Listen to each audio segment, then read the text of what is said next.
All right, so ladies and gentlemen, let me welcome you to the Human Capital International webinar. And as you can see on the screen, we're looking at how to generate multiple streams of income through entrepreneurship innovation. So we want to welcome you. We'll be starting in a very jiffy.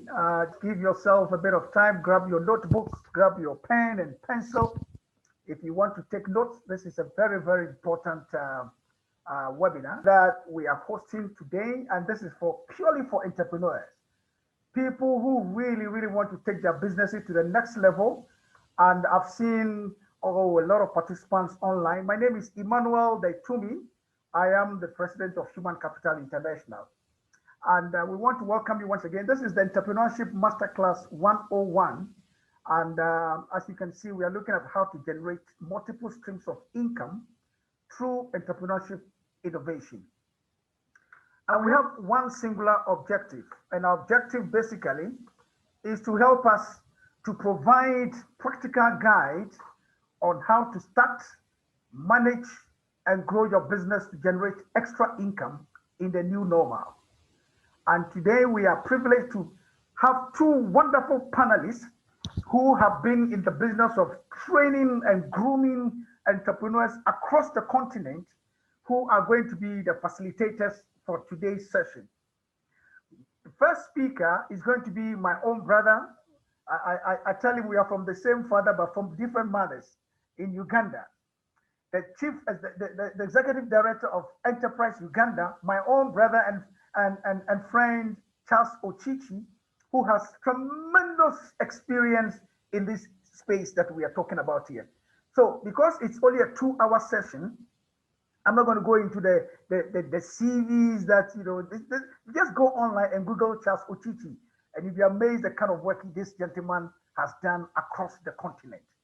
So without any further ado, I'm going to go straight away all the way to Uganda, and I'm going to request my brother Charles Ocici, the executive director of Enterprise Uganda, to take over from here and just zoom in and share with us what he has prepared for us as far as the topic for today is concerned, how to generate multiple streams of income through entrepreneurship innovation. So, Charles, I know you can hear me.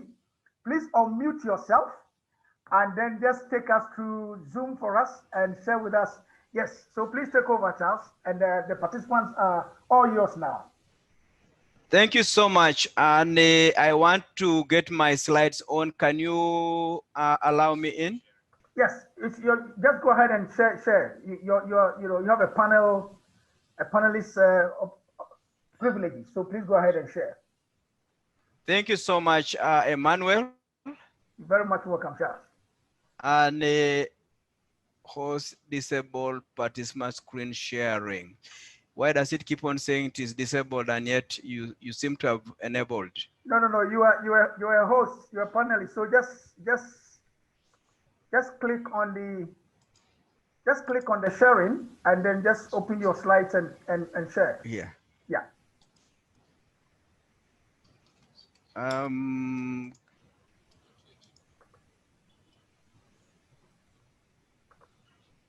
I want to.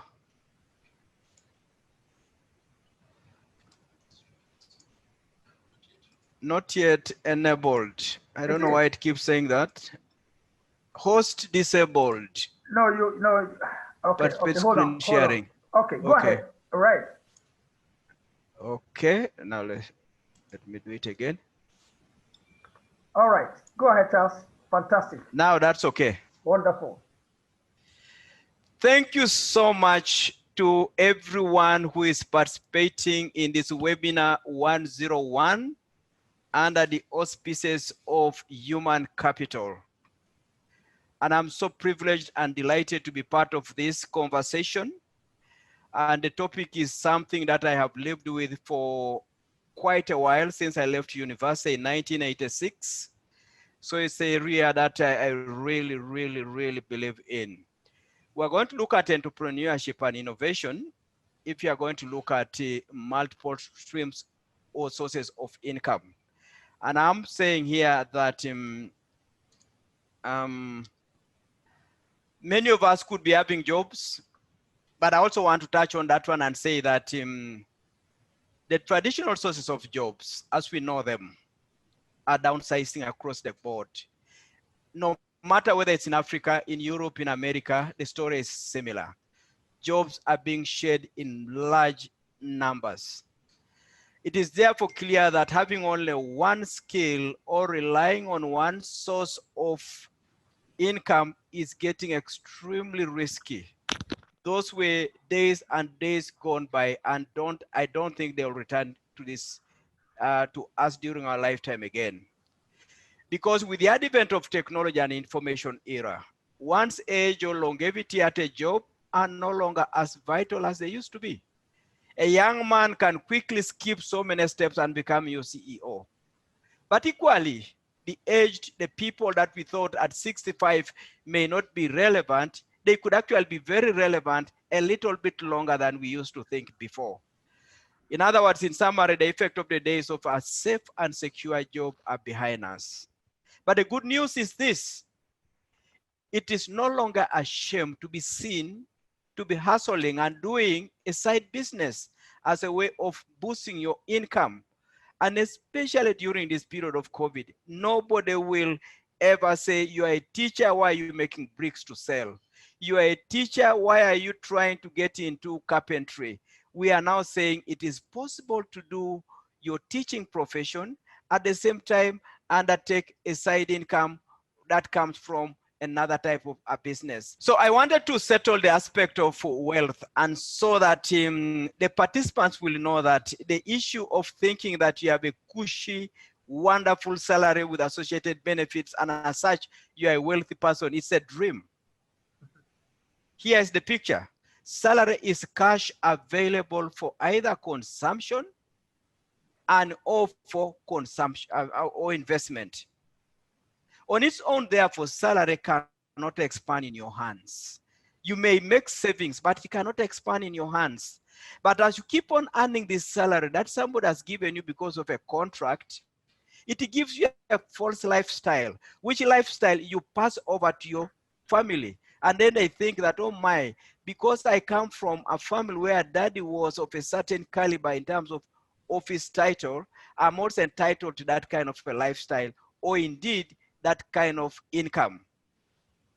The truth is far from that. Real wealth is made at the marketplace, where you have to sell something beyond your fixed pay labor. That's a very key statement, and is where I'm departing from when I'm going to talk about how to create multiple streams of income through entrepreneurship. Wealth is made at the marketplace, and at the marketplace, you've got to sell something beyond your fixed pay labor. In other words, you've gotten money from your salary, you saved it. Where did you put it? And where you put it, are you generating solutions that are going to the marketplace? And when you're in the marketplace, to what extent are your solutions welcome? The marketplace has its rules, and these are the ones I want to share quickly so that anybody thinking of making multiple streams through entrepreneurship, you must know there are some two key rules in the market space, in the marketplace. And these rules must be obeyed no matter whether you're a managing director, no matter whether you're a driver, a cleaner, whatever your category of standing in society, these rules apply. And even if you have no salary at all, and you have been in business, if you have been struggling, check these two rules again, because they might give you a hint of a message that you need to address. And I've got points to share to make those rules to work for you in your life. Now, private sector, I've put a title there, which I feel represents what it means to be in the private sector. And I put that title specifically because the two rules I'm going to talk about reflect exactly the merciless nature of private sector. To succeed in business, it requires the following two rules to be honored. Rule number one gets you in. And what's rule number one? Rule number one says, deliver a solution that meets expectations of the customer. The customer who comes and buys food in your restaurant has some minimum expectations of what he is going to get from your restaurant. And when he comes in, he's not talking about your age, your gender, your economic background, your tribe, your religion. He's simply saying, I am hungry and I want fresh fish with rice. And he's saying, I want the best fish that my money can buy for me. But also this buyer who is so concerned about his own reward and appears selfish in that respect is actually fair. He knows that when he is in a simple restaurant, which his money can afford for him, a restaurant which is not in a five-star hotel, he knows that he's going to have a kind of a basic environment. So all he's saying is, if I'm to come back and eat in your place again, I'm looking for value for my money. And that is it. I'm not going to come back because you had a patient last time and you want more money by selling food that I don't want so that you can take your patient to the clinic. I'm not going to bring my child to your school because I want to sympathize with you. We come from the same background, same religion, same whatever, and I'm bringing my child to be given substandard education for the sake of those kind of considerations. I bring my child to you because I've got minimum expectations in terms of education I want for my child. And I'm also aware that there are different providers of education services. The one I want to choose must give me value for my money. That is rule number one in the private sector. Do you know what your customer wants? Are you meeting that minimum expectations? If you meet that minimum expectations, the following will happen. The customer will come back. Number two, the customer will buy more by telling you add this, add this. Number three, the customer will also be making referrals for you to his friends, to his colleagues, to his neighbors, saying, if you want the best nursery school, it is nursery school so and so. So if you meet rule number one, you have repeat business, you have got positive referrals, you also have a growing business with growing income, and therefore your multiple streams of income are beginning to manifest. But wait a minute, as that is happening, somebody else within your territory, outside your territory, is observing and seeing what you are not doing right, what you have not fulfilled, what you have omitted, and he says, I want to join in the competition. And that's why rule number two comes in. Whether you want it or not, when you start making income, rule number two invariably will come in. So for you to hold the ground and keep receiving repeat business, rule number two says, the solution must compete in terms of price, quality, in terms of service. Yes, I used to come to you. Yes, I liked what you are selling. Yes, I ate it. I even made referrals on your behalf, but somebody has come in and beginning to beat you in your own game. And when that happens, the competition now says, please give me way. The customer is saying a better option has arrived. And many times, this is what we need to appreciate, so that when you consider the root of enterprise or entrepreneurship for multiple income streams, the competition is not necessarily amongst equals. You are going to be ready to compete with the most resourced in terms of best staff, best connections, best technology, and probably the best funding. All these kind of people will come into your space and disrupt your game. If you're not ready for this, the multiple streams we are talking about here will only be in theory. And this is something we have seen and will continue to see, provided human beings buy for what they call value for their money. If the value for money is now coming from a better competitor, the customer will shift without informing you that tomorrow I will not be around. Now, I want people to recognize that these two rules to the private sector, the entry rule, which is fulfill expectations, the sustainability rule, which is compete and compete constantly. If you beat the competition yesterday, you never know who else is coming tomorrow. You beat again the one of tomorrow. You never know who is coming in 2 years' time. You beat that one, somebody again is coming. That means it is tough to be in the private sector. You never quite say, now I have fixed it. This is the nature of the private sector, with or even without COVID-19. Now with COVID-19, the competition that will come into your space will be much fierce. But as it comes into your space, the consumer is much more discerning and wants maximum value for his money in all respects. In other words, with the COVID in the mix, going into the private sector to earn that extra income is not going to be a walk in the park. It's a cruel game, and it's a game you must be ready for. But here's the good news. If you look at all the stories that are taking place across the globe, where you are located, people of all backgrounds have entered the private sector and they have used it to win and earn wealth in amazing ways. Just some of the people that you may be able to relate with are people with low education. Where you are, people with no degrees, no diploma, no high school, doing extremely well. People in remote locations compared to where you might be located have gone on ahead and made good money. People who started with ordinary business ideas, the basics of selling water, the basic of selling a cup of tea, the basic of making an ordinary brick for making a house in a village setting. People who started from those kind of backgrounds have proceeded, and today they are mega millionaires in US dollar terms. There are people who started with virtually nothing, but their grit, their energy, their commitment to win. And today they are rocking their sectors, and they are such a big story in their respective countries. There are people whom banks would not touch 20, 30 years ago, but today every bank wants to do business with them. This is the good news I'm talking about.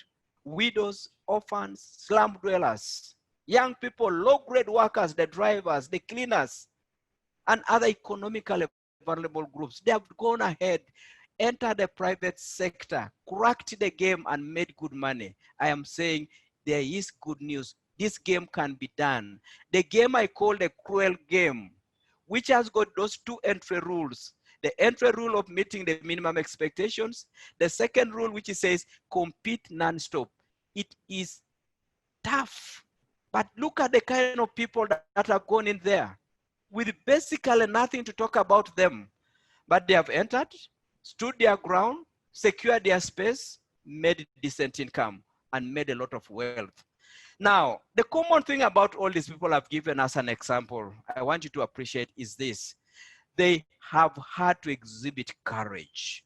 Courage to say, no matter my background, no matter my imperfections, no matter my limitations, I will walk into this space, try to follow the rules of the game, and emerge victorious step by step, starting from where I am. The excuses of capital, they have left that out. Market is limited or too competitive. They have said, no way. I have no connections, nothing. Just move on into the game. Or which business should I see? Should it be different? Should it be unique? Should it be novel? They are saying, start anywhere where there's a customer saying, I have expectations for this, bring the solution to me. And if you start with that, and then you follow what I'm going to talk about next, it will indeed turn out to be a great game. Now we are going to go to the basics and just understand who is an entrepreneur.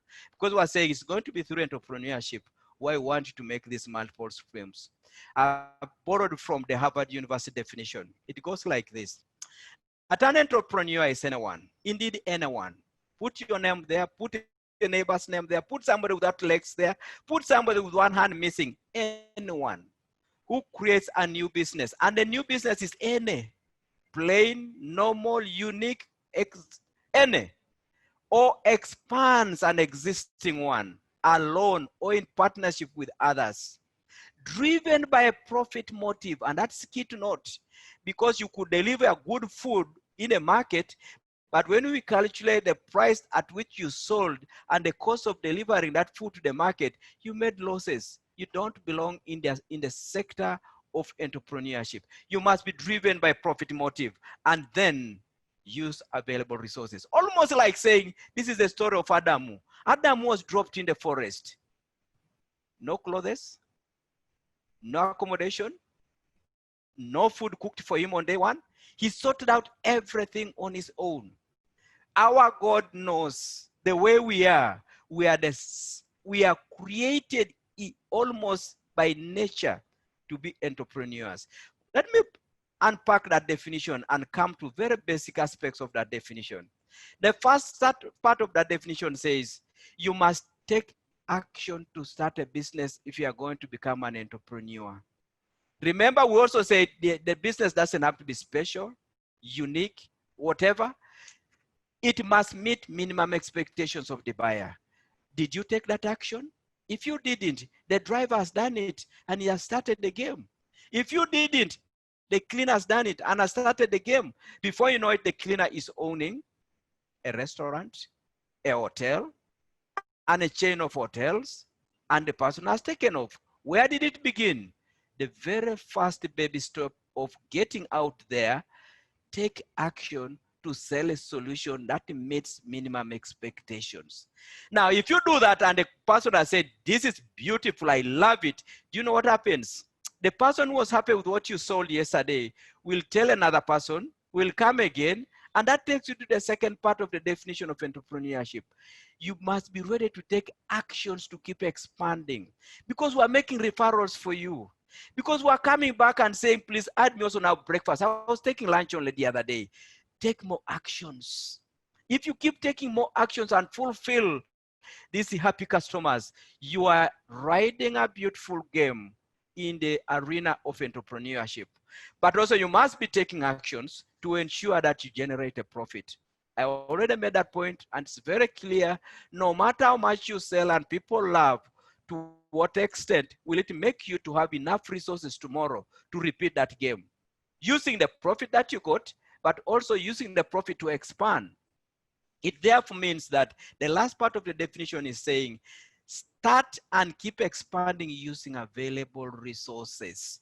Do not start saying, you know, I would have done this, but then the money is not enough. If the money is not enough for 5 acres of rice, why not start with 1? Who will take you to prison for that? If the money is not enough for you to start a restaurant with a proper venue, with a proper seating, start a restaurant at your home where you make the food at home and then deliver to the consumer. Nobody will take you to prison for that. In other words, the keywords in the game of entrepreneurship are actions, actions, actions. You have to sweat it out. And these actions, as you repeatedly do them, they shape your behavior. And entrepreneurship is behavioral. That's why many of us have tried to create entrepreneurs without influencing our relatives who are giving resources to wear a behavioral attitude which is related to business. No amount of money put in people's hands, no amount of resources put in people's hands without influencing their behavior, their mindsets will create an entrepreneur. The critical truth, therefore, is resources are not a barrier to start a business. The first resource was that resource that God demonstrated in the Garden of Eden. And he said, I have created a resource which is super. And this resource is in my own image.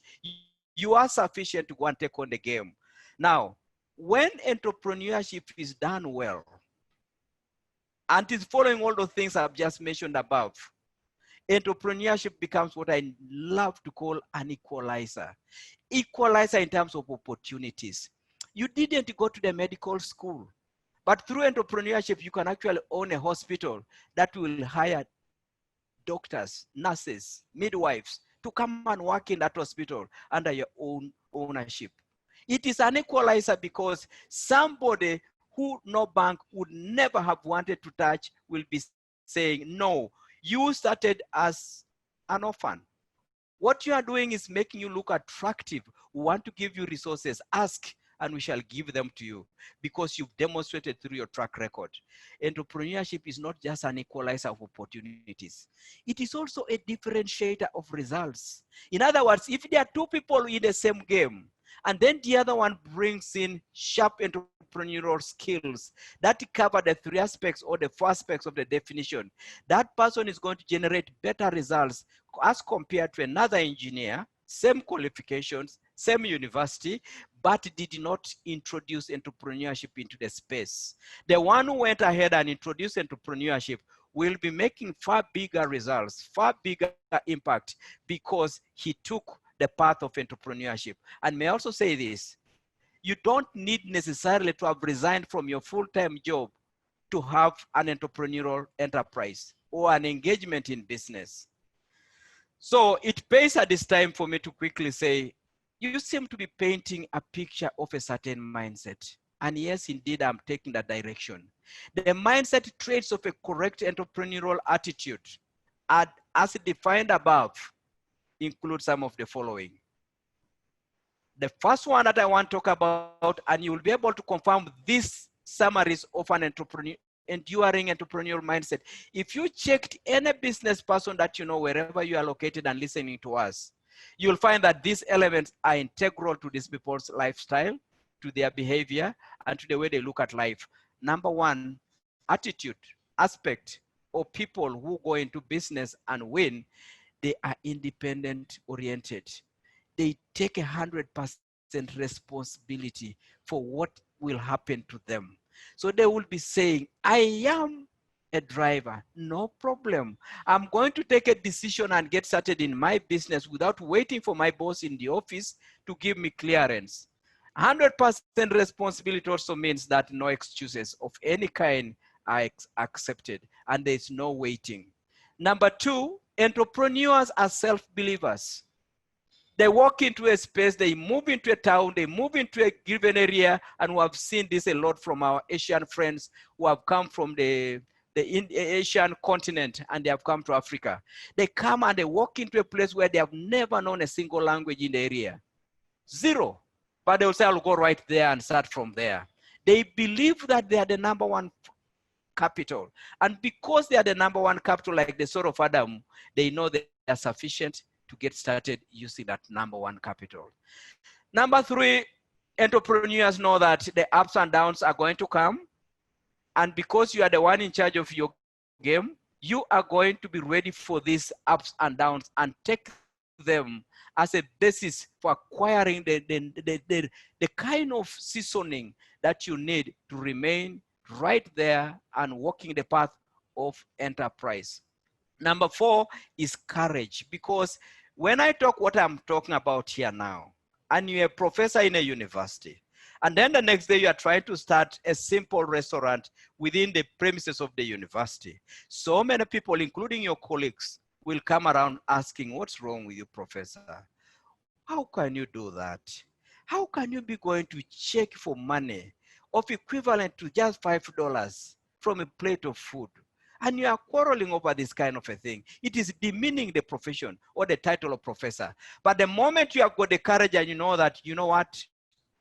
The game of winning in the private sector is a game of ensuring that at all times, you are fulfilling the expectations of the consumer. But at also to all times, you are fighting for that space because tomorrow it's not guaranteed. Courage is key. Many times you will be making lonely decisions where your own family will disassociate. Be ready for all that. But as you do all this for here, there is that aspect associated with great entrepreneurs, which is the learning trait. They are not blinded in the journey that they have taken. They are saying this journey here, if a customer came back yesterday, why did he come back? What did I learn? If I lost the customer, why did I lose the customer? If I see the neighbor my neighborhood has received a new competitor, what am I learning from that? If I'm seeing my customers are shy to make reference about me to their friends, what am I learning about that? And that learning is endless, non-stop, because it is in there where you get the ingredients that will make you have a step ahead of the competition non-stop. Now, the practical steps on how to actually get involved in this game so that you acquire the 5 behavioral traits that I've just covered. They include some of the following, and they look basic, but follow them the way they are. The first step as you take action to start a business or take action to expand a business, I want you to have the first entry is have a viable business idea. Now that thing viable is simple. It is an idea that solves a problem. In other words, people have got expectations about a nursery school. Are you solving that problem? Or are you addressing a gap in a customer service? Somebody has a nursery school, but there's a way they don't keep their hygiene proper. Can you work on that one and highlight that bit, but cover all the other aspects of the other player? You could also simplify people's lives. Make it faster and better for them and say, you know what? Your child is a nursery child.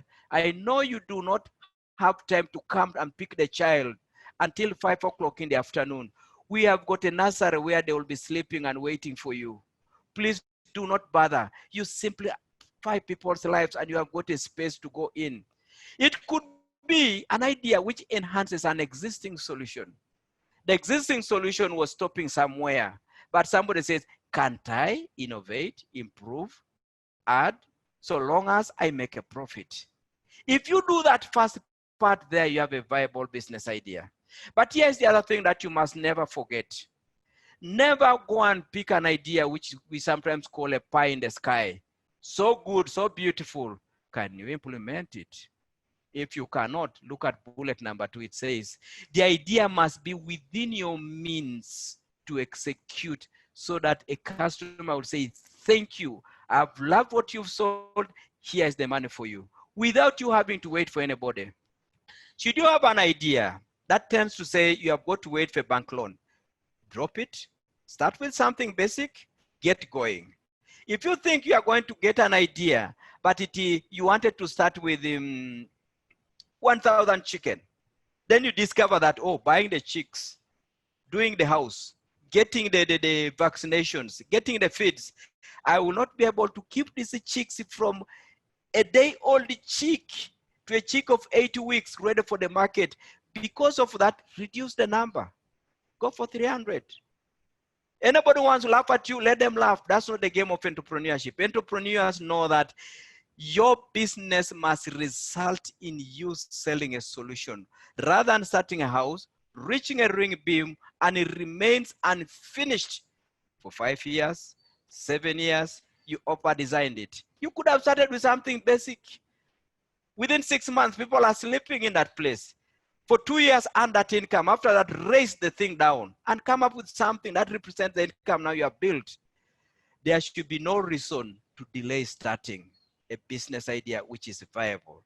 No excuses are acceptable at all, because no matter where you stand or where you start, that can be what we call the bridging business opportunity. You started with a simple housing, then you improved to something a little bit better in terms of the roof, but the walls are still very basic material. Then later you knock that one down and you keep on going. Bridging business opportunities allow you to start serving a customer, learning how to keep a customer, but also over time, you begin to build your resource or capital base. After you've done a selection of a business idea, I want listeners to know this. Many of us have rushed and said, oh my God, I know what I want, and I'm going straight to get started in this game. I've been on the internet. I've talked to Mr. Google. I want to say this. The second foundational principle for entrepreneurship is mastering the success factors for the type of business that you've selected. In other words, whether you have chosen a nursery, you have chosen a restaurant, you have chosen any other solution you want to put to the market, each of those has got its rules, and those rules need not be more than 7, preferably 5. And those rules come from the fact that whatever you start in this world, very few, if any, very few, and I would encourage people who are listening not to go to something totally undone before, because we want multiple streams. Multiple streams, we want to see income beginning to flow as soon as possible. So whatever you intend to start, an example almost invariably exists. If it is not exactly the type you want to start, a close substitute is there. And here's the message, and I want to start with a phrase which says that success leaves footprints. You'll see somebody who has succeeded, the footsteps are there. But failure, it leaves a trail of blood. If you are going into business, somebody has done the business you're about to do and either left footprints, a route for you to copy and learn from, or it has left, the person left a trail of blood. He never intended to suffer losses, to suffer closure, to suffer all the bad ending. But that story is lying somewhere. Somebody is paying the price of not doing the homework. So take interest in getting the key success factors of the type of business you intend to do and fix those areas so that you fit into that kind of a business. If you are going into chicken, one of the key success factors is, are you going to handle the diseases? If you don't, no matter how much you think your environment is clean, you this and that, as the chicken begin to crowd, whatever happens, the virus will come in and will attack the chicken without anybody bringing it from outside. Vaccination, treating that chicken. If you are not willing to do that, you're in trouble. But also, if you are buying chicks for laying of eggs, there are different breeds that are doing a better job in laying eggs than others. You are supposed to get at least 90 to 95% of the time the hen should be laying an egg. But you could pick breeds that will keep on eating your food and they give you an egg only 60% of the time. That's a costly investment. So there are key success factors for every business. And to know these key success factors, here are the things you must reach out for. Number one, talk to somebody who is already in that type of a business, an existing person working or doing well in that type of a business or struggling in that kind of a business. Have a chat and have a conversation with them. Many people, we make assumption. Many people actually would be willing to share what has caused them challenges. And that's why you find in social media, in the national print media, in the national television media, people who are being showcased and they narrate what caused them to succeed. They are sharing that because they feel good about sharing something that makes them look like heroes and heroines. Talk to the person who has done it. They'll take you through what the mistakes they made and how they sorted out those mistakes. If that person is not available, don't give up because there's option number two. Talk to a key staff of such a business. That staff is key for a reason. He's key and got promoted because he exhibited certain kind of qualities and abilities. Talk to that person. That person will take you through the rudiments, the rules, what you need to take care of before you can get involved in a particular type of a business. You can also talk to the suppliers to that type of a business. People who supply feeds to the chicken business know so many other people who are into chicken business, and they have talked with the owners and they have had heart-to-heart conversation with people who are saying, you know, you've been supplying me with the feeds for a long time, but I made a mistake. I got a breed of chicks which eat a lot of feeds, but they don't give you an egg every day. Now, that means this supplier here has just acquired an important element of what it means to be in the chicken business.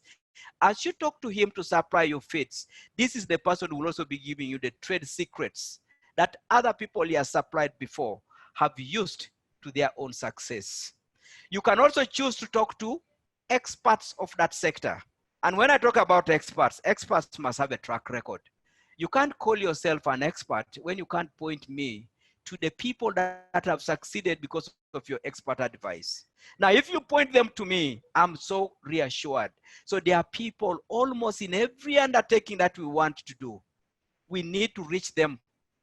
But the problem with many of us who are educated, who are in the corporate world, there's a way we tend to assess people and say, no, I cannot go and talk to a villager who seems to be doing so well in chicken business, but has never been to a university to learn formal veterinary science on how to raise chicken.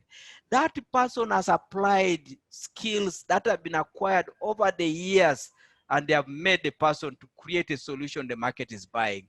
Ignore the person's paper qualifications.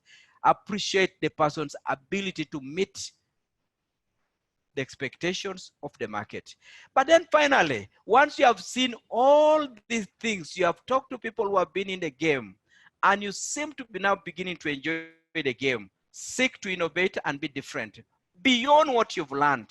And how do you do that? Many times you feel, oh, innovations must really come from some big dream somewhere. Many times, not quite.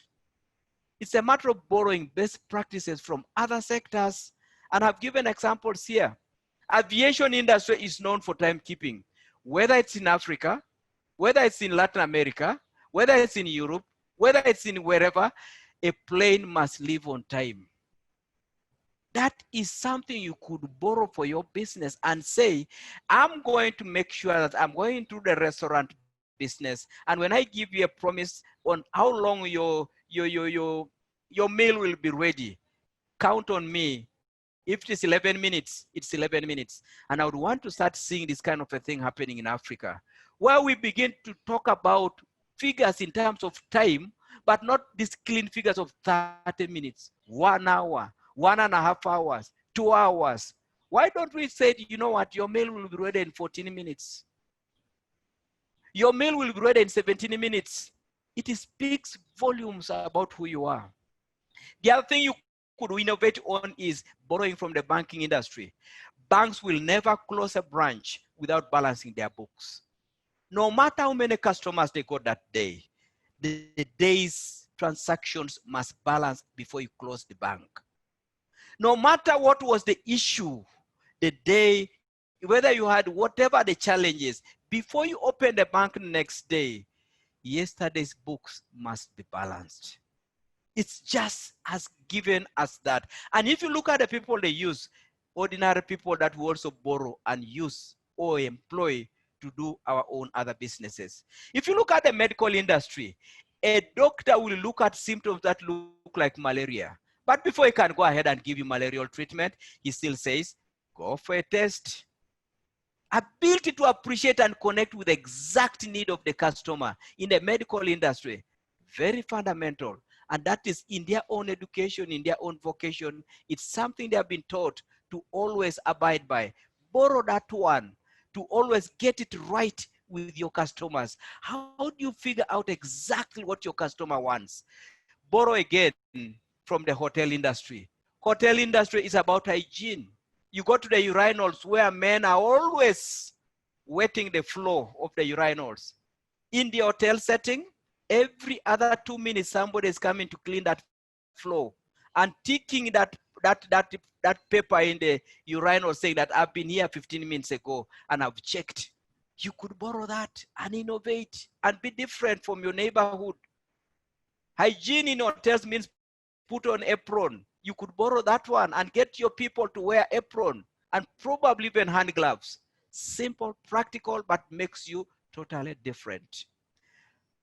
Point number 3, if you want to get on with entrepreneurs, remember we started from a viable idea. Then we said, can you get the key success factors of that viable idea? Now, number 3 says, even after you have gotten started and the viable idea has been innovated, you have added something to it, retain the quality of a learner. Be a chief student. Keep sharpening the key success factors that you mastered yesterday at the beginning, 2 years ago, 5 years ago. There is something you can still add by talking to the customers, by talking to the competition, by talking to the experts, by talking to the suppliers. All those are different sources of your learning. So the learning is not going to be random. And whatever you learn, this is important. It's one thing to be knowing so much about something. Whatever you learn, apply it. What you apply, what you learn is knowledge, but what you apply becomes a skill. So after you have applied that skill, use it again and again apply, then again sharpen it and again apply until you become a super skilled individual in the area of chicken, but you never attended a single lecture in a veterinary university or class. So applying and again, learning and applying is something that an entrepreneur must begin to appreciate from day one. And again, I come to us who have gotten a lot of good education and we got diplomas, we got our masters, you got your PhD. There is sometimes an invariable roadblock that we never intended, which tells us, no, I'm already educated on that one. In the private sector, there is no becoming a hero or a professor. Every day you are in the classroom. Now, if you do all those things, you must begin to grow. Now, somebody might be saying, no, but then I've been, for me to grow, I need a loan. Wrong. In fact, the first evidence that you have joined the sector and you now belong into the sector is for us to start seeing you grow. without anybody adding you a donation or a grant, without a loan, a bank giving you any other any loan, but you being able to generate a profit. But when you generate a profit, you have the discipline of saying, part of this profit, I'm going to put it into the business so that the thing begins to grow organically. If the only time you grow is because another donation has been given to you, or for that matter, you now went to a bank, that is the only time when you learn to grow. There are cracks in your business. It could be the spending habits. It could be the mishandling of expenses. It could be some wastage somewhere you need to fix. So organic growth is evidence of your belonging into the private sector. Now, growth based solely on external resources, as I have just illustrated, denies you opportunity to build your business muscles. You need to be able to say, this restaurant, with or without anybody adding me another dollar, or with or without anybody giving me a loan, it's going to grow. The more limited the resources, especially at the beginning, the better for you to appreciate every resource that you get.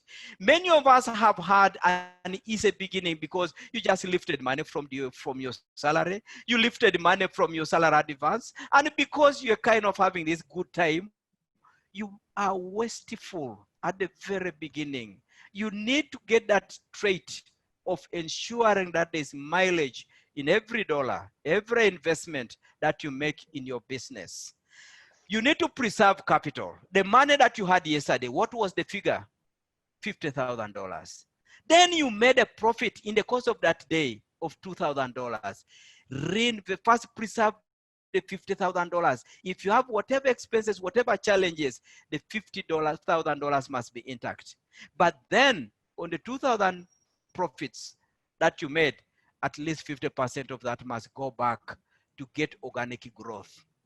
No matter how much you like to get something, please, the secret of belonging to the private sector is ability to make a profit, consume only part of the profit, the rest put it back. Put it back. Nobody will walk the journey of entrepreneurship if you've never learned to make a profit and put aside a good portion of that profit to boost your capital so that we begin to see organic growth as part of your own journey. Now, the rest of the other profit, 40% can be for your donations, for your relatives, for whoever you want, but also can be 10% for your God and for your welfare of society and community. Now, if you do this, the business begins to have the traction to grow. What do you then do? Set a specific goal that will wake you up and drive you. And once that goal is finished, set a higher one. Then once that one also is achieved, set another one. Probably open a branch. When you have finished to open a branch and it has also started to grow, give it also a target, give it a goal. Once you do this, we now know what we call a resilient enterprise, with organic growth being integral to their transformation and for their growth. I want to close by saying this: the true worth of a person who goes into multiple streams of income through entrepreneurship is determined by how much more you keep giving in value to humanity compared to what you receive in payment. Because as you keep on getting better ways of doing things by borrowing from the airline industry, by borrowing from the medical profession, by borrowing from the hotel industry, by borrowing from the banking sector, you are doing all those to give more value for the customer. Once that is done, as you give more and more, your security against competition is assured. Your ability to continue retaining customer loyalty is a given, and you can only enjoy and witness an amazing multiple streams of income coming your way, because now if you have been in the hotel industry, you could as well enter the transport sector. Once you have entered the transport sector, you could as well enter the real estate sector. Then the multiple streams will just continue to expand themselves and do that without much sweat on your side. And I want to close by saying evidence of progress in this way, in it, trying to see this happening, I put an acronym called CAST. C is company. The kind of people you begin to attract will reflect the kind of mindset that you have. A is actions. The kind of actions you'll be taking. Remember when we define entrepreneurship, start, expand, make a profit. S is speech. The way you talk will be all the time a personal, positive approach to life. And then T is time usage and time management. I want to leave it here, Emmanuel, and then say, I hope we can get some interactions by way of questions and be able to discuss and enjoy the afternoon. Thank you again. Thank you very much, Charles. I mean, this is amazing. This is amazing. This is amazing. And you know, like I've always known you, you've done extreme justice to this topic. And I believe that very soon, when we open the lines, participants are going to have the privilege of asking questions, and then we can throw more light on these things. I like the way you started off with the equalizer bit of it. That indeed, it doesn't matter your background, it doesn't matter your education, it doesn't matter your physique, whether you are incapacitated, as we normally will put it, or whatever. Entrepreneurship is one sure way that can help you to equalize things about life. And very good. And you know, the way you talk about innovation is amazing. The things that we can learn from, you know, basically things around us. You mentioned, correct. You mentioned banking, noted for balancing their books. No bank would open the next day without balancing their books. You mentioned the aviation industry to do with time management, something that is key in Africa. And then you mentioned the medical field. The doctor knows you came here with headache, but he says, no, let me be sure that indeed you have headache. And then the hotel is noted for hygiene. This is amazing. This is amazing. So very good. Please don't go off hanging there. I see my very good friend, my sister, Dr. Mrs. Stella Agyenim-Boateng, all the way from Ghana online. And Dr. Mrs. Stella Agyenim-Boateng is an accomplished human resource director. He's worked from Vodafone to currently, I mean, just go online and Google Dr. Mrs. Stella Agyenim-Boateng. I mean, Agyenim-Boateng, sorry, Agyenim-Boateng. And you'll be amazed what he's doing. And today we are privileged. He's very busy at the moment as I speak.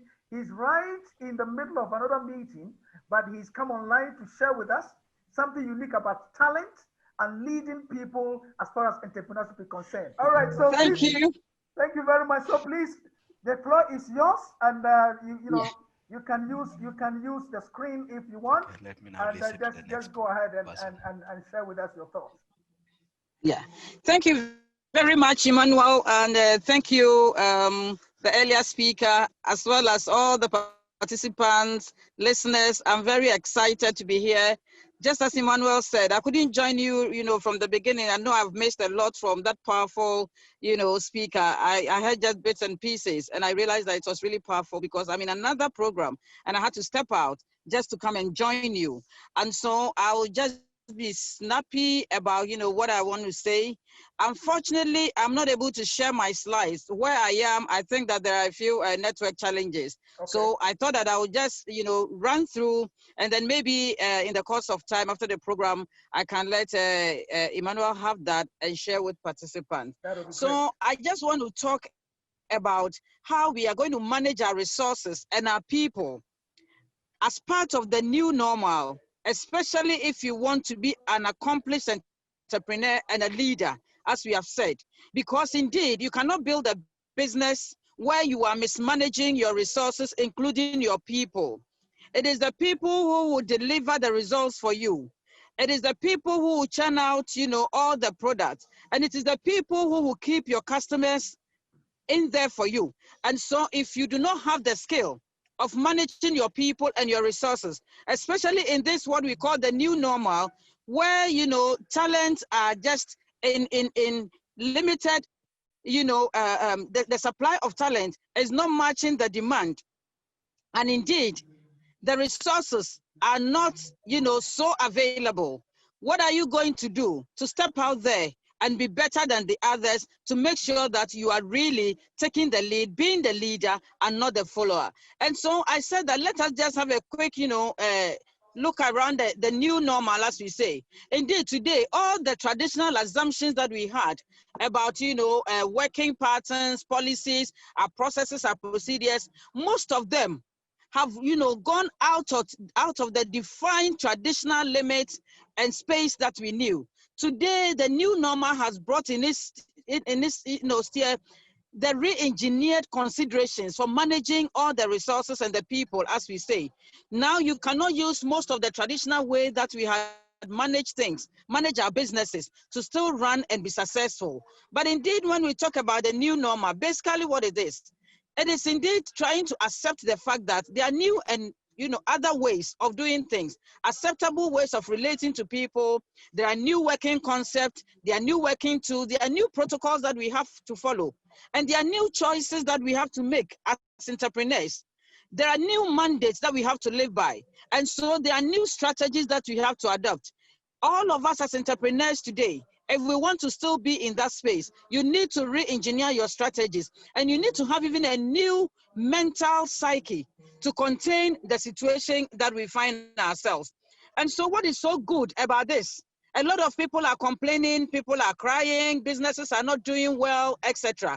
But you know what? Let's just look at this new normal and see what are the good things that we can pick as entrepreneurs. Flexible working schedules of our people is indeed a good thing because we are able to utilize the people to produce best for us. Fatigue is not setting in at this time because people have a way of managing their work, managing their families, and giving off their best at work. Productivity, if you're a great entrepreneur who is managing your resources and your people very well, you can be sure that in this time, you will record better productivity, maybe than even a traditional way of doing things. So because people who are working for you have commuted, reduced their commuting, and so there is less risk, they are able to work more efficiently. Technology, today I'm in Ghana, you are in Uganda, maybe you are across the world who have, walked in and listening or participating. If it were not for this new normal, I can assure you that most of us wouldn't have relied on technology to deliver some of these things. We would expect face-to-face because that is what we have been used to anyway. But the good about the new normal is that there's less emphasis on self, on face-to-face, on all the risks associated, because the number of hours you would have used in driving all the way, perhaps traveling to Uganda, perhaps traveling to Ghana, that is so minimized, and within a matter of hours, a matter of minutes, you should be able to share this. The innovation around the new normal, job opportunities as entrepreneurs that you have, you must utilize this. But new leadership has also emerged, and you need to redefine yourself as a leader to be able to live in this new normal, especially as an entrepreneur, and make the gains. But of course, there are some bad around that. A lot of people are not able to manage the change that has been associated with this new normal because of the way businesses are collapsing, because entrepreneurs did not take the bull by the horn to be able to deliver what the new normal demanded. There are a number of businesses that are collapsing. There are a number of them that are, losing their expertise, and therefore mergers and acquisitions have come about. Personally, there are so many distractions also. Instead of us focusing on the good, some entrepreneurs and leaders are actually focusing on what is bad and what is ugly. Of course, there are some ugly, things in this new normal, because now we have become more individualistic than communal. And so we should understand that the people that we are managing, the people that we are looking after, it can be that now everybody is thinking about the future. What does the future hold? People are thinking about, is there going to be another kind of new normal? Is the COVID over and done with? And therefore, instead of thinking as a team, instead of people becoming more communal for the business, they are thinking about themselves. And so individualism is taking the heat out of communalism. And so because of that, there's so much fear, there's so much anxiety of the unknown. And team effort is becoming less, because now that we started working from home, it means that people can be in the comfort of their homes and deliver what they have to deliver without coming across the next person who is in the team. And that is causing a lot of boundary defining relationships at the workplace. There are declining values, especially in our culture, because as Africans, our culture, which is translated into our business, it's not about individualism. It's about doing it together. It's about being everybody's keeper. But today, because of that, people are becoming more culturally defined and, being individuals as against being each other's keeper. More importantly for you as entrepreneur is the issue of cyber crimes. And that is something that we need to, take care of and make sure that you are reshaping your technology to deliver the right things for you, making sure that all these risks that are associated with, working technology, using technology, the cyber crimes, etc., you are dealing with that as an entrepreneur and as a leader, making sure that your people are delivering on what is expected of them and on target. But you see, the point is that we shouldn't be consumed about this, about all the new normal, whatever is projecting and whatever is delivering. Because so long as we are ready and prepared to re-engineer our management skills, we should be able to get it going and get our businesses going. And so the question I say is that, how well do we understand our leadership skills?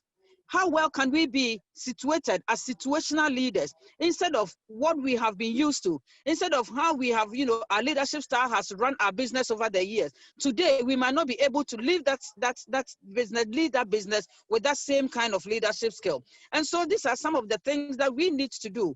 Whether you are an employee or an entrepreneur, a leader, you need to exude confidence. You need to have a new vision, new strategies, and be responsible for your actions. Venture into the new odds. Don't be static. Don't just stick to the status quo. Be innovative and sharpen your sword. Sharpen your intellect. Sharpen, your skills. Make sure that you are reading, you are acquiring more knowledge, because there's so much knowledge around now that as an entrepreneur, when you have that confidence to move on and to take charge of your business, you should be able to make sure that you are blending sophistication with simplicity so that you can produce soundness. When you are sophisticated, make sure you translate that into reality of simplicity, and together that soundness of your business, of your enterprise will, is something that you will be able to do, and you'll be able to move your team, manage your people to deliver the best results for you. Let us see collaboration. Technology, yes, technology is ruling the new world today, but I can assure you that it is people who make it happen. Technology rules the new world order, but it is people who make it happen, and therefore believe in your people. Let them know that there is a shared responsibility, and go on with the change management journey. Most of us have just listened and perhaps read about change management just in books, but this is the time to actually, as an entrepreneur, take on that journey and make sure that your people are going along with you. Those who are employees as well, you need to build all these skills and make sure that you are reinventing yourself, re-engineering yourself, so that you become, your talent to be useful. Your talent of yesterday will still be useful for today, but unless you are able to redefine that, you may be obsolete. So be open to new ideas and don't compromise on what is right. You have hidden talent. Your hidden talent is like gold. It is the relevant talent that we need today. And so the new game plan is that unearth that hidden talent that you have and set up a steering committee if you're an entrepreneur, a leader, to make sure that you deliver on the objectives. At the end of it all, it is sacrifice, service, and stimulation. The employee, the employer, you need to make sacrifices. You need to be able to service your customers, and you need to stimulate that great outcome, and then your business will thrive. Keep the contact. This is the time when network is so important. Emmanuel was talking to you about me being a good friend of his. Indeed, we have been friends over the years back in Ghana. We just needed to click again, and now we are here supporting each other. Make sure that your contacts, you are keeping your contacts, and you are sharing your readiness to support. Be available for consultations and for collaboration. When you cannot collaborate with others of like mind, you will not be able to deliver. And when you maximize that, make sure that as a business leader or as an employee, your talent cannot be hidden. You need to be visible. So keep your eye on the ball and have open hands, ready to catch the ball. When you lose your sense of time, as the last speaker said, time is of essence in this game. And if you lose your sense of time, if you lose your emotional intelligence, you cannot make it, because everybody is in that game and everybody is looking to how to be successful. Indeed, you need to take control. Think and act ahead of issues. This is not the time to sit back and expect situations to come confront you before you take action. think and act ahead of the issues so that you will confront the issues, confront the business ideas, make sure that your talent is out there for everybody to see, and then everybody will run after you. You have to be bold, you have to be unwavering and decisive. The times that we are in will not allow for, being so, not being decisive, being so lackadaisical about things. You need to make sure that you're analyzing issues and you are bold and decisive. Be in charge. If you're a leader, you need to be in charge. If you have a talent that everybody is running after, you need to be in charge of how you are selling that talent, how you are making sure that everybody is seeking after you. And then your resources are so important, as we are saying, whether it is your time, whether it's the people, whether it's your talent, whatever skill you have, that is the resource that you have. You need to make sure that they do not outweigh your challenges. Don't sit down and throw your hands in despair, thinking that, things must be the way they have been over the years. This is the new normal. And so keep your values unadulterated. Your values is what will drive the journey for you. You can be so talented, you can be so knowledgeable, you can be a first-class student, you can be the most intelligent person. If you do not have values and your values are adulterated, I can assure you that nobody will seek after you. That talent will not end you anywhere. And as an entrepreneur, if you do not have values to follow, then really you are collapsing your business. Self-discipline is what will drive the agenda. And so effective communication, and again, the last speaker mentioned it, the speech. How frequently do you communicate with the people? How frequently do you communicate with your leaders? How transparent are you with your communication? Is there full disclosure when you are working with your team members in the enterprise? Is there full disclosure when they know that indeed this is how we are going, this is our strategy, this is our mission, these are the objectives, these are the goals, this is how we want to do it, this is how we want to beat competition? Is there full disclosure? Is there transparency around that?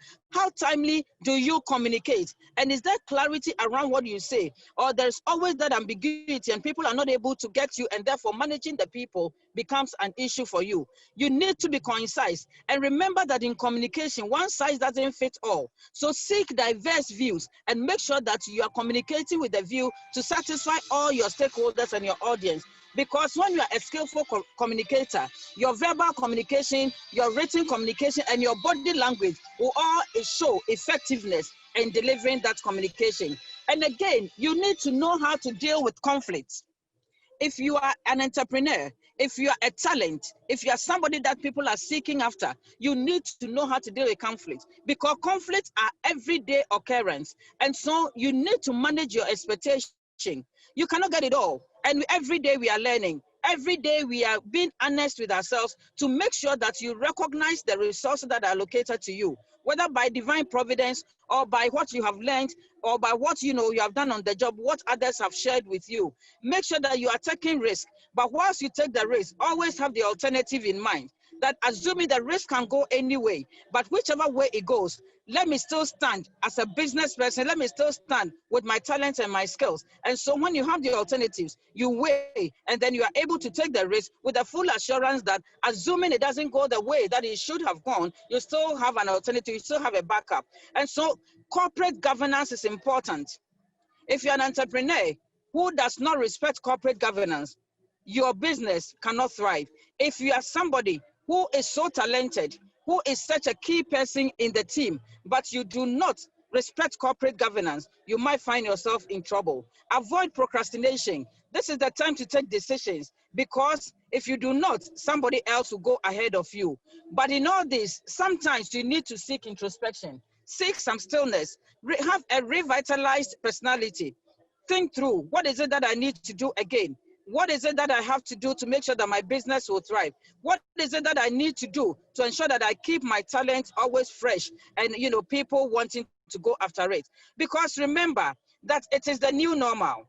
The new normal has come to stay, and it is time for us to learn to live with it.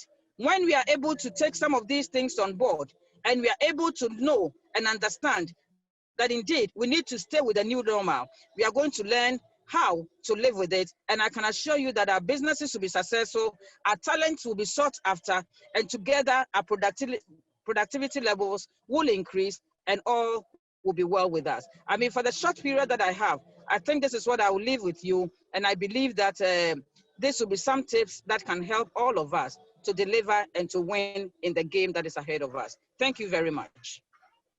Thank you very much, Stella. And this is amazing. I know you don't have time on your hand, but there's a question that one of the participants has posted, and I just want to read that. He said, "Thank you, Stella, for the presentation.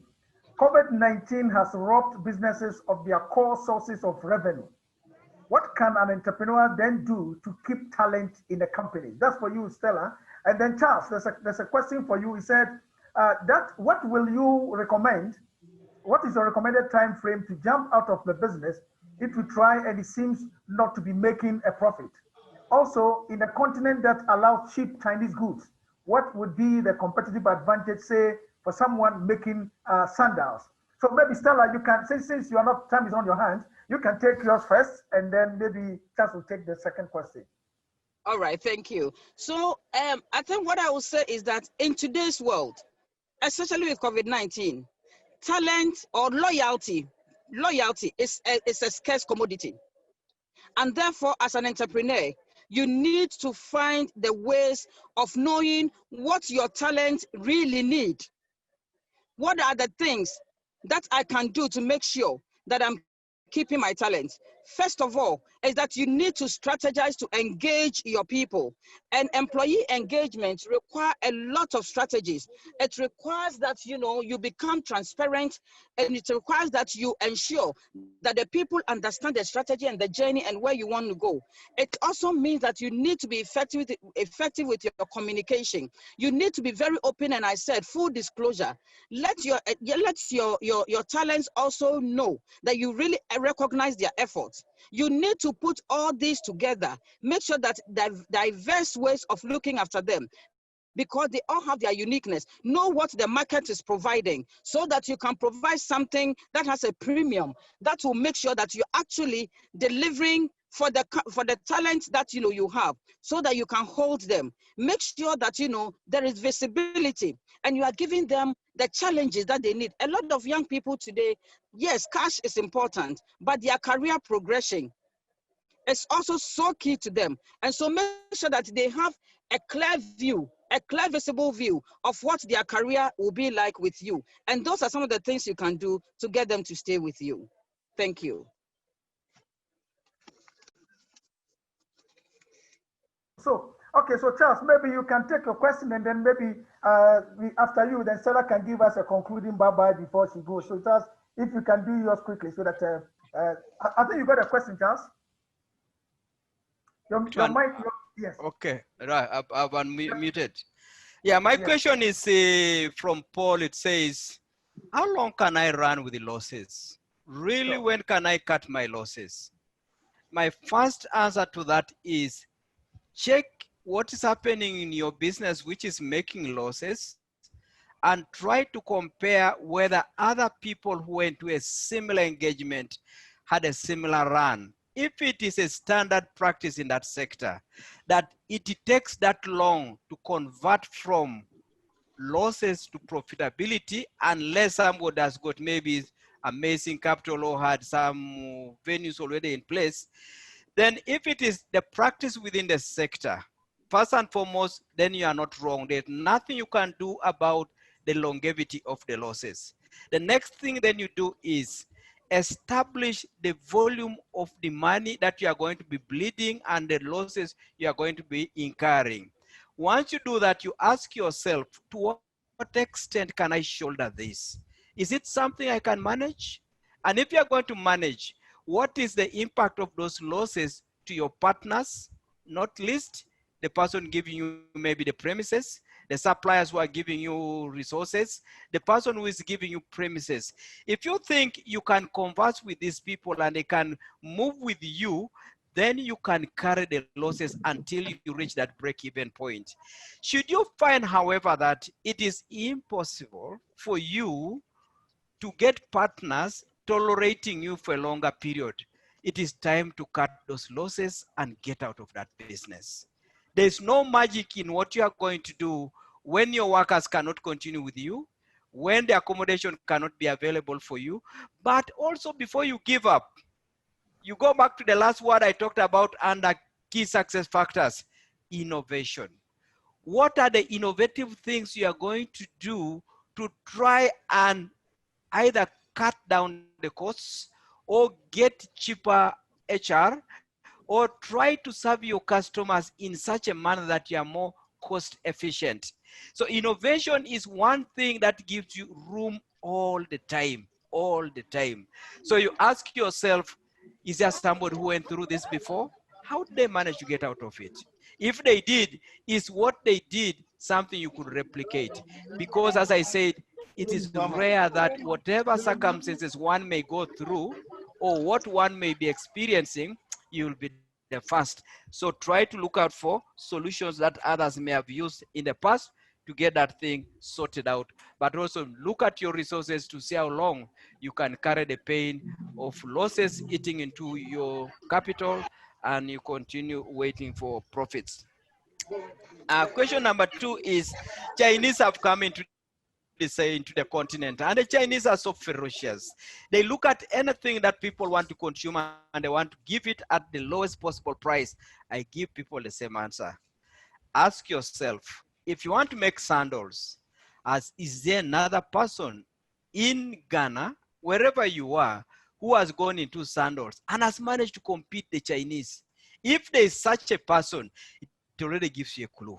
If people tried and they failed, just know that there is something about that sector that could either require a legislation which says the way this sector now is, the locals can produce the sandals, and we are going to increase the taxes for the Chinese, or we are going to simply have a bylaw which says the international investors are not allowed to bring solutions of this nature into this economy. Otherwise, there's very little you can do the moment the buyer is the one who determines what he wants to buy. Remember what I said? The choice on who takes the money from the customer is dependent on the customer's perception. Now, the best you could do is to try and work on that perception. If it is true that your sandals are more durable, then you can demonstrate that. Then you can work on that perception, on the perceived solution, until the customer begins to say, oh, by the way, you are right. I thought the Chinese were cheap, but the sandals that I got from them, they lasted 6 months. The one I got from you, after you convinced me, it has taken me 2 years. Then you begin to use that testimony to overtake or to overcome the challenge of cheap Chinese solutions. So in other words, communicate, but at the same time, be pragmatic and be asking, why is the customer choosing something cheap and yet maybe you have something better? That's a very key thing, because customer is the one who finally chooses the consumer. Wonderful, wonderful. All right, Charles, thank you so much. And what I'm going to do now is I'm going to, I'll ask any participant that has any question. If you have any question, please unmute yourself, or you can just send it by typing. But if you can, you can unmute yourself and just ask your question directly. Unfortunately, we have had to lose Stella because I think he has another engagement, as she mentioned. But I think that was brilliant. That was a very, very brilliant presentation. So please, if you have any question, you can go ahead and either type it or you can unmute yourself and ask. And then whilst you're doing that, I'm going to maybe ask Charles, if you prepare your concluding remarks so that we are very far ahead of time. I think it's been extremely very good in terms of time. So if you have participants, if you have any question, please feel free. You can unmute yourself or you can type it, and your question will be answered as soon as possible. And then whilst we are doing that, whilst you're preparing, I'm going to show you a poll that I want you to take a few minutes to respond for us. So the poll is up there. Please take your time and respond to this poll for us as soon as possible. And that will help us to understand get some feedback from you guys. So please go ahead and begin to respond to this poll for us whilst we wait for anybody who has a question, so that we can address it. Yes, I see people responding. I see people responding. Fantastic, fantastic, fantastic. All right. Okay. Okay. Oh, okay. I think. All right. So that's brilliant. That's brilliant. Fantastic. Fantastic. Thank you so much. Thank you so much. Thank you so much. Go ahead. Oh, this is good. This is good. Okay. Okay. Okay. Okay. Okay. Okay. Fantastic. All right. So let me take the poll off. And if you have any question, please, you can type it, or you can unmute yourself and ask. And whilst you're doing that, I'm going to ask Charles. Charles, if you can prepare your concluding remark and share with us, anything that you want to share with the participants before we bring the whole session to a close. We're not getting any more questions. So Charles, maybe you can go ahead and just share your concluding remark so that we can bring it to a close. All right. Emmanuel, I want to say this. The game of entrepreneurship is one of the best things that you can have to resolve so many challenges that are hitting the world. Unemployment, lack of resources when you're growing up, issues to do with difficult background, and any regrets you may have had in the past. Entrepreneurship is an open window.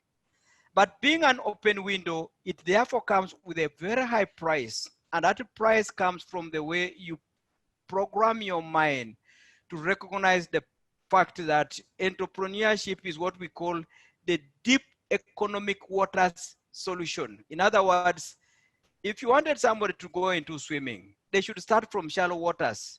When you put people to go into economic independence and you are pushing them to go that route through entrepreneurship, you push them into the deep waters where there are no grandmothers, where there are no aunties, and they must be ready to fulfill the 2 C's. The first C is choice is made by the buyer of your solution. Not your tribe is necessary, not your language, not your English, not your degree. The choice is made because the person is simply saying, my expectations are A, B, C, D. Are you fulfilling them? The second C is competition. In other words, even when somebody has been buying from you routinely, you can't count on them tomorrow. They can just move, and they will move without telling you. So it is a solution giver, but a solution giver with a high price. And that high price is good enough. It has nothing to do with the tarmac roads. It has nothing to do with the good things we like to hear, electricity, quick registration of whatever, and all these kind of things. It has everything to do with you being able to start delivering a solution and delivering those solutions in volumes that quickly pick up. But each time you deliver the solutions, you're also making a profit. Wonderful. Excellent available route for Africa, for the developing countries to get into the game, but ensuring that as you get in there first and foremost with your own mental fortitude and desire to fight in a space where there are no segmented fighters. You fight with all types of people. Some are even malicious, some are even unhealthy competition. All that, be ready to go into that mix if you are to tap into the benefits of entrepreneurship and multiple economic streams.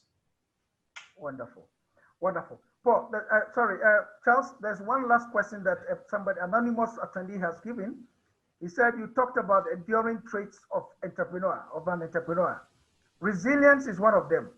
The question is, how long is it long, especially when you are out of resources to carry forward? This is similar to what Paul asked earlier on. As I kept on saying, first of all, you are going to have all types of challenges coming your way. Sure. So the first thing is you ask yourself, where are the knocks that I'm getting coming from? If the knocks are coming because you didn't do your homework, please do the homework. Don't quickly give up and just say, oh my God, I failed twice. You failed twice because there were some things you should have gotten right. There were key success factors you should have taken care of. You didn't do them. Go and fix them. Next thing is that, again, these challenges have come in, but maybe it is out of malice. Don't give up just because somebody is malicious. The malicious person is actually telling you that you are doing better. And that should encourage you to stick to the game and just say, if I'm this good, I'm going to fight in this space and ensure that whoever is malicious also knows that if I find them, if the law finds them, they will also be sorted out. So the battle in the space of economic independence has got no separate battleground for juniors, for seniors, for super seniors. The battle is mixed, and you just have to push through in that tough game. That's why you will be competing with somebody who has gotten cheap capital from a bank. You are here looking for the limited capital at 4 times the cost. They are not even giving it to you. And nobody will take the other person who has gotten cheap capital to court for having come and supplied your territory. Just be ready to survive in that thin and tough road, because even the big ones who have become dominant, they started like you. And again, the other thing is this: even if somebody has been dominant for a long time, many times they also can become complacent. And then you'll get a very subtle route through which you can get in and uproot a giant.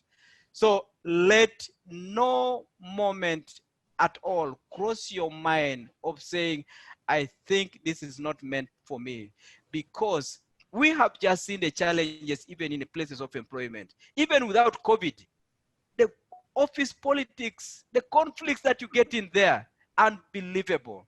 You might actually just say, I'd rather go and do my own things. Then you come into private sector, there's a battle there waiting for you, for somebody who's currently occupying that space. That is the nature of adult life. But be guided by the facts we have just shared. Have you mastered the key success factors? Has the source of challenge that has come to you, is it a general calamity? Is what you've just gone through something that you can recover from and again pick up the ropes before you can say, I don't belong into this sector? Because the next sector you could be going to is waiting for you to take you through again another cycle of bitter experiences. Yeah. All right, Charles, there's another question. He said he deals in products. He deals in, let me see, he said, my question, this is coming from Rose. He's an attendee. He said, my question is that I have been dealing in cosmetics for one of borders in Africa, Congo. And when paying URA is Uganda Revenue Authority, they charge us more money than the profit we get from the products. Then there I feel so confused on how one can increase his or her income with such a big amount, yet I also want to pick up and becoming somebody successful. I kindly help on how to deal with such situation. Thank you, sir. I know I am a hardworking lady and I would wish one day to become a rich one, but the profit I get from my business can't sustain me to become one. What can I do on such an issue? Thank you, sir. Charles, what do you say to that? Right. First of all, taxes are statutory. And if they have labeled that anything of a certain category attracts a certain percentage, because either the government of that country is trying to protect a domestic sector, you've got to ask yourself, if I slap in that kind of tax to my product and I take it to the market, will it still be bought? And if it's bought, what is my profit margin like? If you find that the taxes are going to make you have challenges in attracting good volumes, there's no magic in hanging into something that has got hardly any returns for you. Remember the definition of entrepreneurship: earn a profit. And when you get that profit, use that profit to reward yourself and also to expand your business. Now, if the profit is going to be almost wiped out because of the taxes, maybe it is time for you to consider another type of a business. But before you give up, I take you back to the things that we shared earlier on. There is somebody probably in that kind of line of business and is making it. Look and search. Go around, ask and find out, are you the only one importing that kind of a product and experiencing that kind of taxation? If you are not the only one, find out how others are coping. Maybe after they have brought that product into the market, there's a way they supply direct maybe to the saloons. And then in the process, they do not have any other associated product holding costs because they have direct orders from the saloons. If you don't have a direct order from the saloon, you are maybe going to have other product holding costs that could easily affect your profitability. So again, key success factors, talking to the people who are in the game, and these people are available in no matter how much they may try to hide the details away from you. By just undershadowing them, following them at a distance, watching what they are doing, you'll be able to understand how they have managed to overcome the challenge of high taxes. These things work and can be a source of information. Wonderful. Charles, don't go yet. I just want us to conclude by sharing something brief, and then you can make a final conclusion, very final conclusion on that. Now, I think one of the critical areas that I think is very, very important for all of us to understand is to understand how do we test even the business idea. So I just want to give just a few indicators that would help participants as to, number one, the reasons why they are going to that business. Because I've seen a number of people who say that because I've finished university or I'm going on retirement, I want to start a business. But a lot of times, like you were saying, Charles, people don't sit back to consider this idea that I want to pursue. Is it really worth pursuing? So I want to give just a few highlights that people can understand that, first of all, you don't go into business because you want to make money per se. You go into business, like Charles said, because you have a creative idea. The idea that you carry is that this idea is so creative, is so innovative, and Charles has been so magnanimous with us. He has shown us how we can be innovative in this context. So this idea that you have, how creative is that idea? And number two, that idea, is it really an opportunity? Very good. If you say that you have an idea, the idea must be an opportunity. And the question is, what really is an opportunity? Now, we say that a real business opportunity must have a good market scope. So you say that I want to do this business, and all you know, that business that you say you want to do, only 10 people can buy from you. In other words, let's say you want to go into bakery. When you start baking, and the people buy your bread are just your grandfather, your wife's parents, and people within your neighborhood. The question is, the day they decide you're not going to eat bread, what are you going to do? That means the business has come to an end. So ask the question, this idea that I'm going to put money in the first place, does it have a market scope? Beyond my immediate environment that I am doing the business, can I get other people who have the same need that this idea can solve? Then number two, like Charles, like you mentioned, if you do a business and you cannot make profit out of the business, then it's not a business. You might as well start a charity. So the business idea must have a potential for an attractive return on your investment. If you put in 10 million shillings, if you put in $2,000, and then at the end of the day, you cannot get a return on your investment, then it's not a business. Because if you make a business, if you go into business, like the question Rose asked, if I put all my capital into this business and it ends up going with taxes and nothing is coming out of it, then it's not a business. So ask yourself, is my idea that I want to pursue as a business, does it have a potential for an attractive return on investment? So that's the first question you must ask. The second question is, how do I test the idea? So that's an opportunity. Can the idea that I have, can it solve people's problems? In other words, are there people who have a problem that my idea is going to solve? If I'm into cosmetics, do I have enough people that have a need for cosmetic products? Do you have enough people who say that I'm going to set up a restaurant? The area where you're going to set up a restaurant, the people there, are there enough that want to eat your type of food that you want to produce? So do you have people that have the problem that your idea is going to solve? In other words, can your idea solve a problem for people? And remember, we have said it must have a market scope. Number two, it must have a potential. And then we are using the word potential advisory because some people go into business and they want to make profit overnight. They start this month, and if they're not making profit, they want to quit. No, that's not what entrepreneurs do. There are some businesses, the organic growth pattern where you break even can take about a year. The question is, do you have enough resources to stay in there till that 1 year? So the opportunity must be there, but must have a return on investment. Number two, does it have the potential for growth and profit? I'm not going to belabor this point because Charles has spoken extensively about it. If you go into any business, remember it's a business. Even though you may not be making profit today, like the question Paul asked, if I'm in a business and I'm not making profit now, how long can I stay in there? That question has various answers. Number one, do you have enough resources to stay in there till you can get in break-even point? Do you have enough resources to push it so that you can get to that point? Does the potential, that idea, does it have a potential for growth? Because sometimes the profit may not come now, but you can tell that there's a potential for growth for that particular business. Number three, and this is just to test your idea, how stiff is the entry, competing, and the exit point of my idea? Every business that you have, you must understand that that business, you may not be the first person to have started that business. There are people who have gone into that business before. So in getting into that business, you must know who are the key players in that business. For you to enter, is the competition, is the entry point so competitive? You have enough resources to make sure that you can create a competitive advantage for yourself the moment you enter into that business. So the entry point is key. You have enough money, resources to get all the necessary initial, gadgets, the initial resources, the initial gadgets in terms of if you are going to restaurant, for example. You have enough money to buy the initial cooking utensils, pay your electricity bill, or even gas and all of that.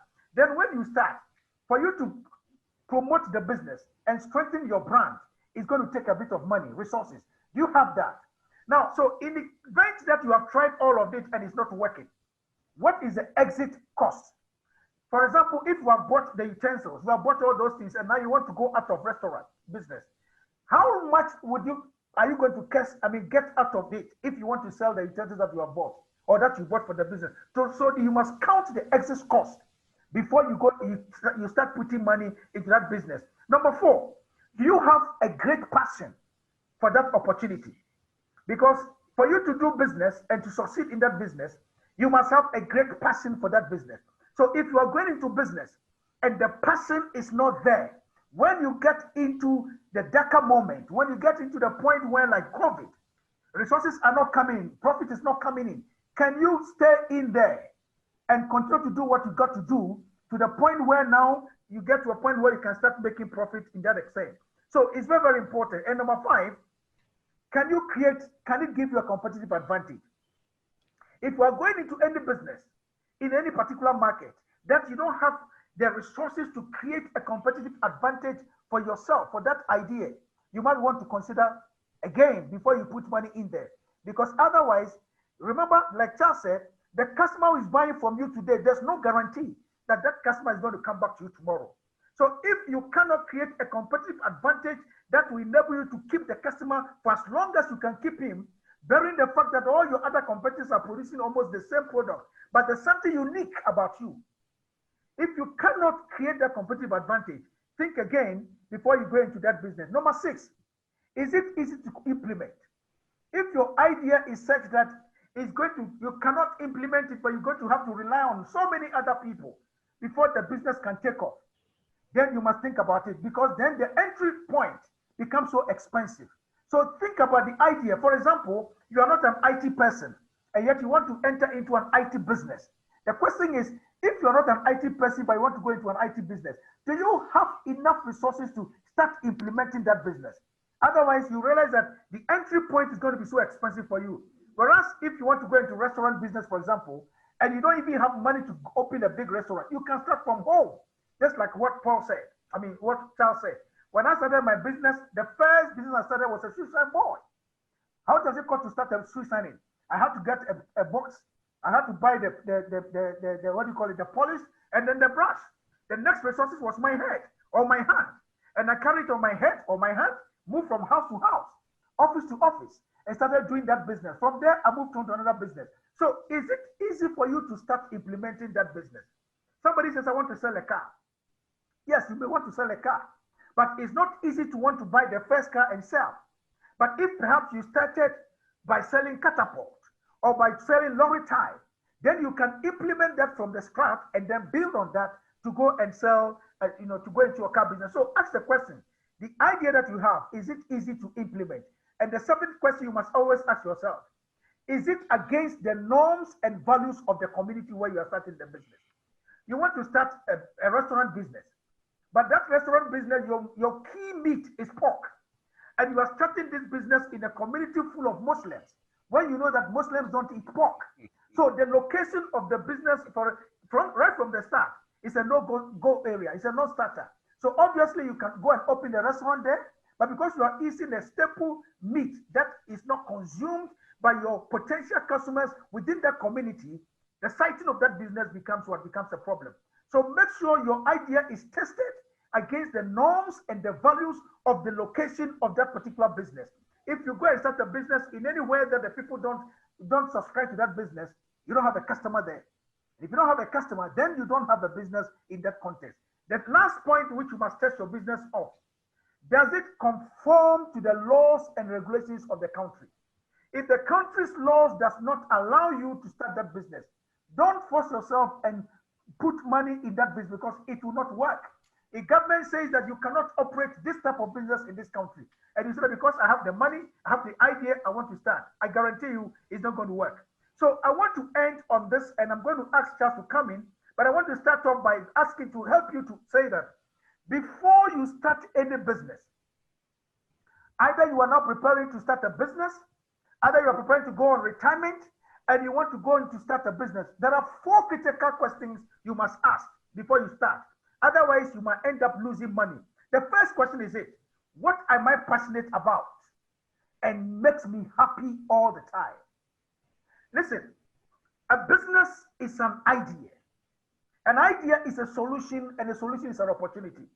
The question is, this idea that you have, suppose you are not making profit for the first 3 months, for the first 1 year, is it passionate enough for you to stay in there such that out of your happiness, you can be so innovative, you can be so, how do you call it, strategic, that the happiness can cause you to make a difference in that sector, in that industry, such that over time, people will begin to appreciate the value you are bringing to the table, which will therefore make it easier for them to want to do business with you in that context. So what are you passionate about? And what makes you happy in that? If the business that you want to start, you are afraid of blood, and yet you want to go and start the business of hospital, that's okay as long as you're not going to work there. But if you want to be a practicing, an employee in that business, and yet you hate blood, then it means that business is not going to survive. You want to go into restaurant business, and yet you hate cooking. How are you going to manage the business, for example? So always ask yourself the first question, what am I passionate about? And how does that make me happy? And if you can do that, you have a business, okay? Number 2, what am I good at? And willing to develop the necessary skills for that. You may say that I like talking. That's fine, that's a passion, that's okay. But if you're going to talk for money, the question is, people don't just want to hear you talk. They want to hear you talk, giving them something that will help them to advance in life, something that will help them to bring value to them, something that will bring them something they've never had before. Question is, there's a difference between a talent and a skill. The fact that you have a talent for talking doesn't mean that it is skillful enough. People don't pay for talent, they pay for skill. Take Messi and take somebody who is just an amateur footballer. They both have talent. But as you can see, Messi is a skillful player as opposed to the amateur. That applies also in boxing. So in every business, listen, gentlemen, before you go into that business, please understand that if what you are going into you are not good at, and you are not willing to pay the necessary price to develop the skills that would enhance your value on the marketplace, then you must think again. You probably are better off looking for a job, staying as an employee, rather than going in there to say, I'm going to start a business. People don't pay for your need, they pay for the value you bring to the table. I'm going to repeat that. If you are going into business because you want money, please listen. People don't pay for your need. Customers don't come and pay for your bills. Customers come because you are giving them something that is of value, which they are paying for. So always bear that in mind and ask yourself, what am I good at? Number 3, and that's the third question. Is this something that can sustain me in the future? If you're going to put your money into a business, you must ask the question, can this business grow to the point where even in my old age, when I'm no more dead, this business can survive and become a generational business? If you are going to go into business and not the business cannot sustain you. You can't make profit, you can't expand it, you can't add value to it, such that even if you want to stay in the business, you can sell that business, then think about it again. So please, disabuse your mind of this subsistence kind of business and start your business small, but with a global mentality. So you can grow the business and eventually become a star in that business. And number 4, which is the last question, everybody thinking of going into entrepreneurship must ask, am I truly doing this for the benefit of the customer? Please, this question is extremely important. Why? If you are going into entrepreneurship because you want to pay your bills, please go and look for a job. It's better off that way. If you are going into business because you want to make money, please go and look for a job. Why? Customers will not come. Let me ask you, Charles. Charles, I don't know. Have you ever been to a restaurant where you ask the restaurant owner, when was the last time you pay your bills? And then you say, if you didn't pay your bill, let me ask some money so they can pay your bills. Do you do that, Charles? No way. No way. Nobody does that. No customer will come and say, because you haven't paid your salaries, because you haven't paid your electricity bill, I'm getting some more money to my Never. customer. It doesn't work. So the question is, are you in this thing for the benefit of the customer? And if you can do that, then that's going to be a major plus. So please, I have this last point I want to give you. Avoid these things. Avoid them. Number 1, don't start with the idea of wanting to make money. That's a non-starter. Instead, start with the idea of wanting to solve a problem and solving it qualitatively. And customers will chase you with their wallet. Customers will chase you with their bank account because they know that you are solving a problem for them. Customers pay for solution. They don't pay for your need. Number 2, don't start with, I think there is a market for this. Please. Charles told us, when you go and see a doctor, the doctor knows that you have a headache. But the doctor says, go and do a test before I can prescribe. So please, before you put money into any business, take your time, do a basic research, talk to people who are in that business.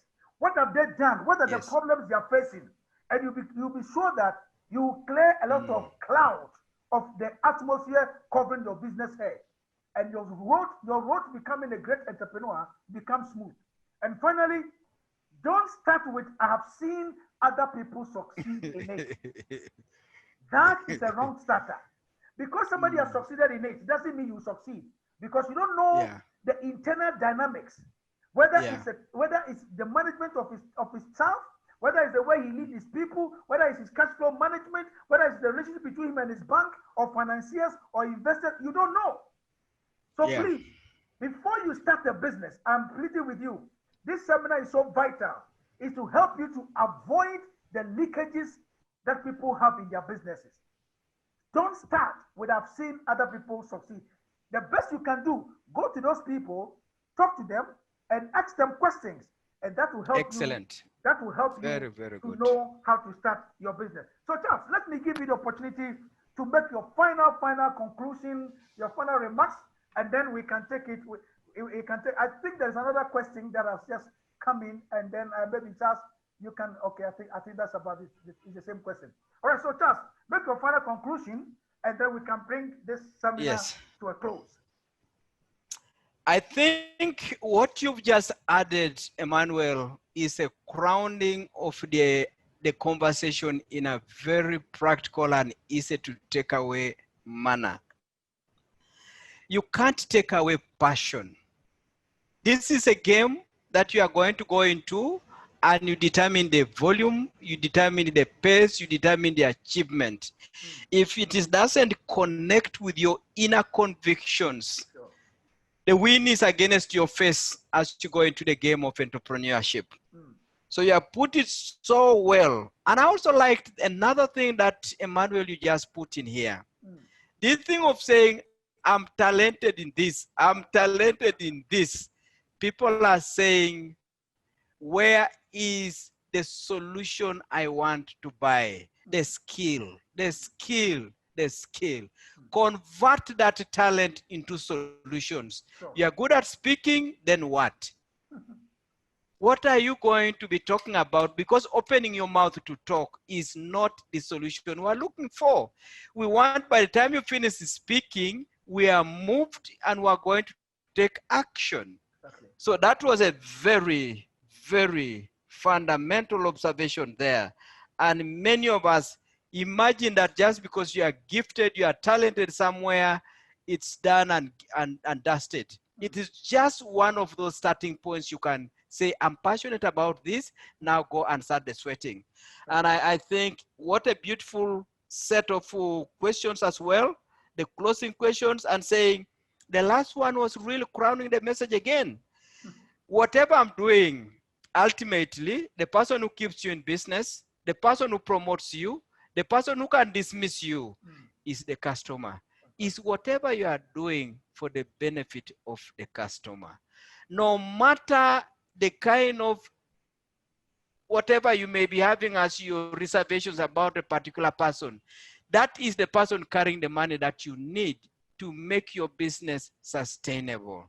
You cannot talk about sustainability without us pointing at a happy customer, and a happy customer who says, I'm going to come again, and I'm going to tell my other friends equally to come to you. So I think it has been such a very rich and wonderful opportunity in webinar 101. And I want to really thank you, Emmanuel, for this opportunity that we have had to deal with a subject that is so critical in the continent of Africa, that has been used by great economies like the United States to transform their own fortunes and create mega players that are going and doing business beyond their own borders. So thank you so much. And the takeaways that come from these last slides are extremely pertinent, practical, simple, and direct. Thank you again, and thank you again. Thank you very much, Charles. It's been a wonderful time, sharing this platform with you, Charles. And for participants, this is a great moment. It's a great opportunity for you to go out there and put your ideas into practice. And for those of you who are very, want to do a follow-up, the recording is going to be uploaded on the website. You go to Human Capital, www.humancapitalinternational.org website. This is going to be uploaded.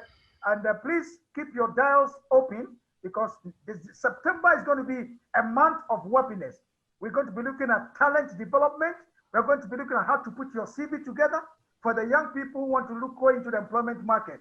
How do you attend an interview, for example? I've seen people who are going for MTN interview and they're wearing red colors. So you go into an MTN interview and straight away you tell the person, I came here looking and just and yet I've come to get a job from MTN. It doesn't work like that. People go for interview, they sit as if they want the whole world to know that they are in need. It doesn't work. So in September, we are going to address some of these issues so that people know that this is the way to go. All right. So once again, we want to thank you so much. I want to thank my team, my technical team, my operations team, my digital marketing team, our designers, our researchers, our content development officers. We are so grateful to all of you. We couldn't have come your way without them. And for all participants, we want to say thank you. Please keep your dial open. And September is going to be the month of what I call talent development and entrepreneurship upliftment. Once again, thank you so much, Charles. And Charles, I'm looking forward to us doing so many of these things so we can change the destiny of Africa. Thank you so much, Emmanuel. Thank you very much indeed for these great efforts. You're wonderful very much indeed. welcome. Thank very you. much welcome. And for all participants, there's going to be, right after this webinar, you're going to receive a questionnaire in your mail. Please endeavor to give us your feedback, because we definitely want to improve upon our services. So as soon as you get a feedback, please endeavor to respond, and we'll be most grateful for your feedback. Once again, thank you so much. And I wish you a happy weekend and a prosperous years ahead of you. I'm looking forward to coming, walk into your shop, walk into your company, walk into your office one of these days and say, well, I'm glad you made it because you attended the Entrepreneurship Masterclass 101. Thank you very much once again, and God richly bless you. Thank you. Thank you so much. Thank you so much, Emmanuel. You're welcome. You're welcome.